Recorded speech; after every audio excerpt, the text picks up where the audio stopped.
On va sceller toutes ces sorties qui sont ici, là-bas, le rouleau qui est avec ici, de façon à ce que la personne ne puisse plus continuer les travaux sans casser les scellés. Décelée, apposée sur un chantier privé, la procédure est exceptionnelle. C'est l'ultime recours de la mairie de Limoges pour stopper les travaux entrepris sur ce terrain.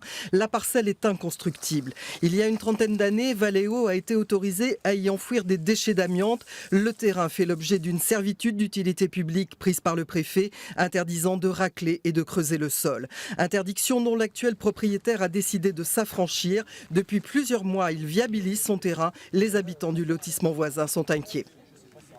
Avec les gravillons qui ont été déplacés, le sol aplani, donc une poussière terrible avait envahi le lotissement, nos maisons et tout ça. Et on était inquiets par rapport à cette nature de poussière.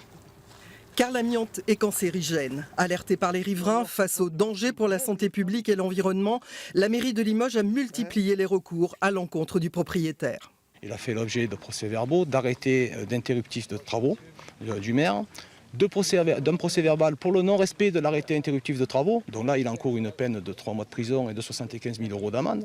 Malgré cela, il a continué. Donc aujourd'hui, s'il brise ses scellés, il sera passible d'un emprisonnement de 2 ans et de 30 000 € d'amende. Ils ont dû dire que c'était un branchement provisoire pour faire des travaux, les autres n'ont pas dû contrôler et ils ont ça.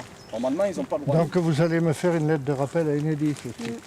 Ce que je souhaite, c'est que maintenant, le procureur de la République et le préfet prennent les mesures suffisantes et nécessaires pour que ce chantier s'interrompe définitivement. Si les mesures n'étaient pas prises, ça signifierait tout simplement que nous sommes dans une situation de non-droit et qu'il n'y a aucune raison que le maire prenne des arrêtés ou signe des permis de construire à partir du moment où les gens seraient dans la capacité de construire ce qu'ils voudraient, où ils voudraient, comme ils voudraient.